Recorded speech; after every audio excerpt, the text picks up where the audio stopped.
रमेश आहूजा जी पटियाला से। हरिवंश प्यारे गुरुदेव। राधा वल्लभ श्री हरिवंश महाराज जी, आपके चरणों में कोटि कोटि प्रणाम।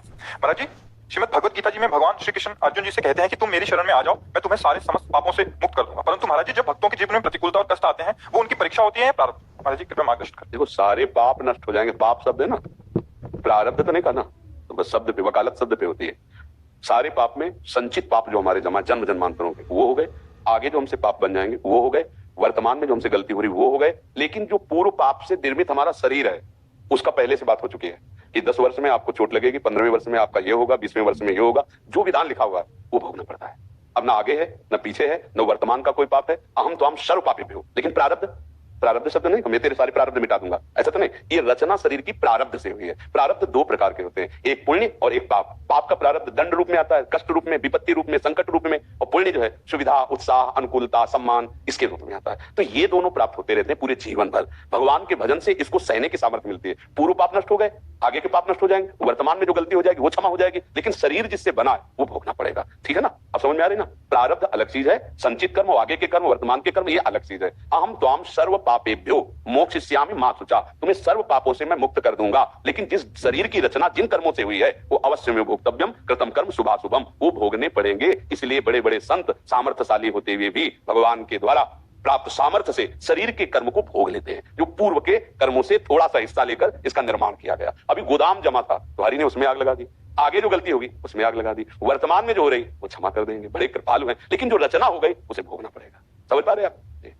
अनंता व्यास जी, श्री हरिवंश। गुरुदेव आपके चरणों में कोटि कोटि प्रणाम। गुरुदेव, हम विषय व्यक्ति संबंधों से कैसे हारे?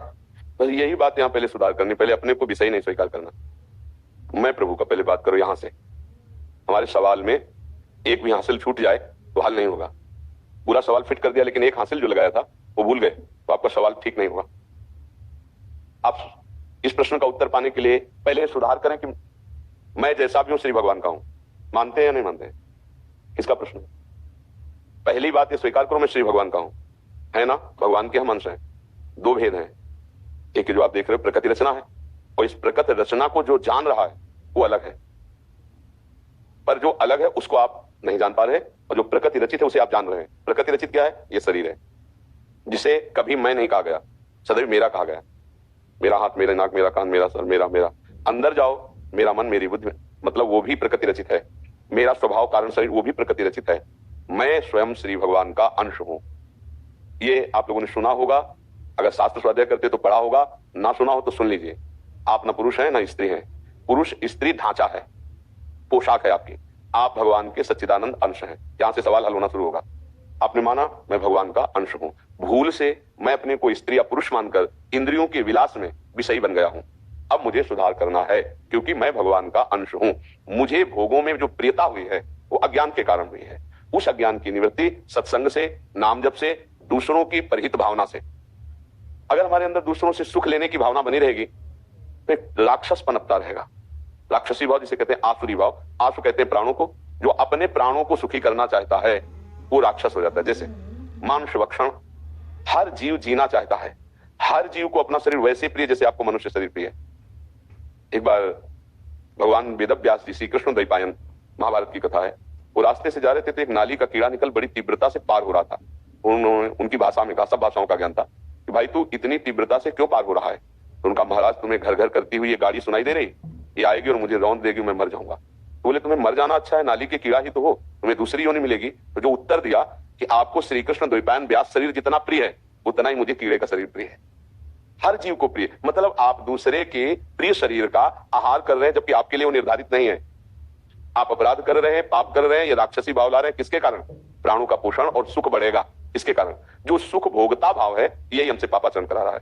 सुख भोगने का हमारे यहाँ धर्म का एक विधान किया गया है। यदि धर्म की रेखा के अंतर्गत आप सुख भोगेंगे, संसारिक भी, तो आप धीरे धीरे निष्पाप होकर भगवान को प्राप्त हो जाएंगे। धर्म के विरुद्ध भोग भोगेंगे, धीरे धीरे पापात्मा होकर दुर्गति को प्राप्त हो जाएंगे। अब हमारा सुधार होना चाहिए। सत्संग मिल रहा है, इसका मतलब हरि की कृपा है। अब मोहि भा भरोस हनुमंता, बिनु हरि कृपा मिले नहीं संता। भगवान ने कृपा की, अब बुरे आचरण न होने पाए। सब कोई जानता है बुरे आचरण किसे कहते हैं, पढ़ाने या समझाने का विषय नहीं। सबके हृदय में भगवान बैठे हैं। जब बुरा आचरण आप सोचेंगे उसी समय उत्तर आ जाएगा, गलत हो, आप गलत हो, इसे सुधार लो। आपके अंदर भय समाएगा, पर मन बड़ा मतवाला है, वो किसी की ना सुनकर आपसे पापाचरण करा लेगा। इसीलिए कहते हैं आप निर्बल हो चुके हैं, आप बलवान बनिए। महाबल जो भगवान को अधीन कर ले ऐसा नाम में है। विश्वास करो, बिना विश्वास के परमार्थ में नहीं चला जाता।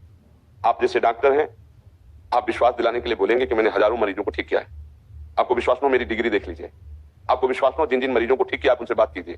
मरीज को विश्वास दिलाना डॉक्टर का काम। अगर विश्वास हो गया तो एक औषधि पहली हो गई कि वो आपके वचन से प्रमाणित होकर स्वस्थता का अनुभव करे। ए भाई तू चिंता मत कर, मैं स्वस्थ करूंगा, भले स्वस्थ ना हो प्रारब्ध अनुसार, लेकिन वो उसको विश्वास हो गया तो कष्ट झेलने की क्षमता आ गई।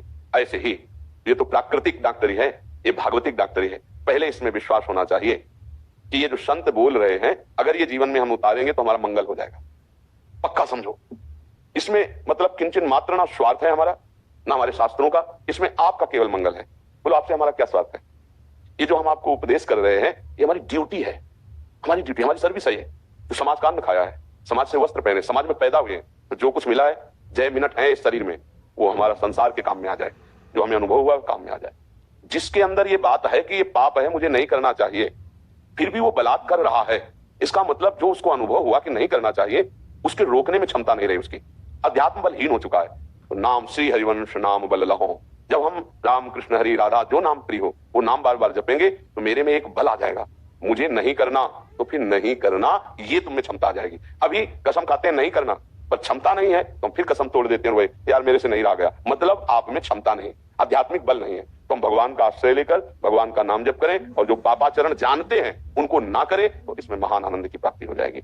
जो परहित की भावना आती है ये बहुत बड़ी वृत्ति आती है, इससे बड़ा कोई धर्म नहीं, परहित सरिस धर्म नहीं। और जहां हमारे को दूसरे से सुख लेने की भावना आती है वहां बहुत गंदी वृत्ति प्रकट होती है। देखो हमारी बहन को कोई गंदी दृष्टि से देखे भी तो हमें बर्दाश्त नहीं होगा, नहीं होगा ना। अगर आप सच्चाई से धर्म से चलने वाले आदमी हो तो आपको ये बात बर्दाश्त नहीं होगी, पर आप दूसरे की बहन को गंदी दृष्टि से देखते हैं तो क्या आपको ये बात बर्दाश्त होनी चाहिए?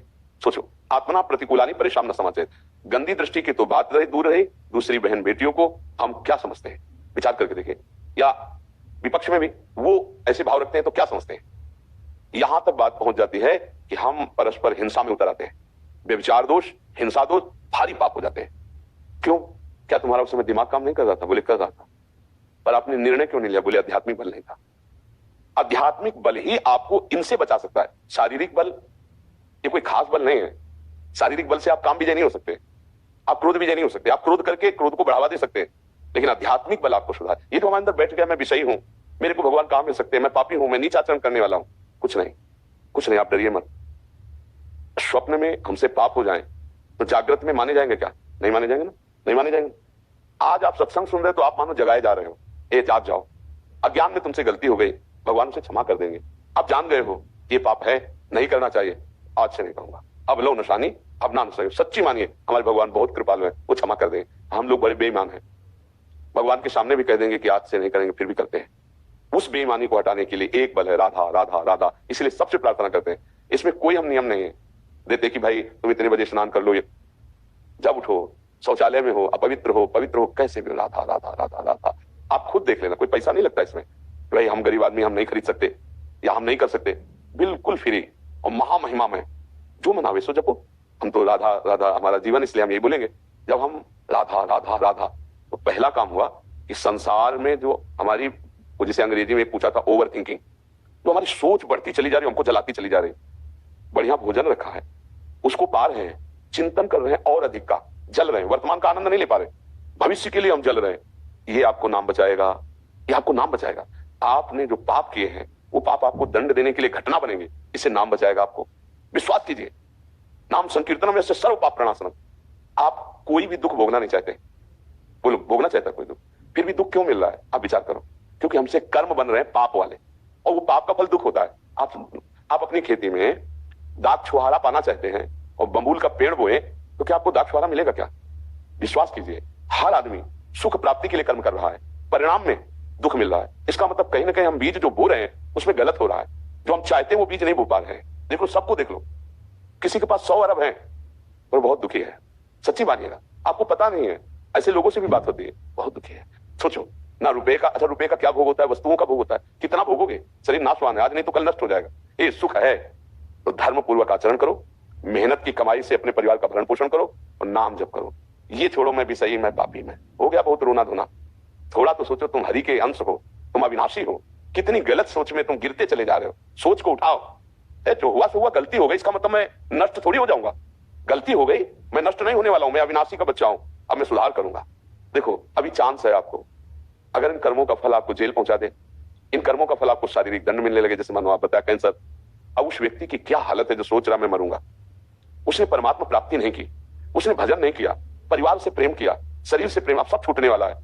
प्रतिपल वो जो मर रहा है, जो भयानक पीड़ा है, वो हम लोग अनुभव नहीं कर सकते, वो वही अनुभव करता है।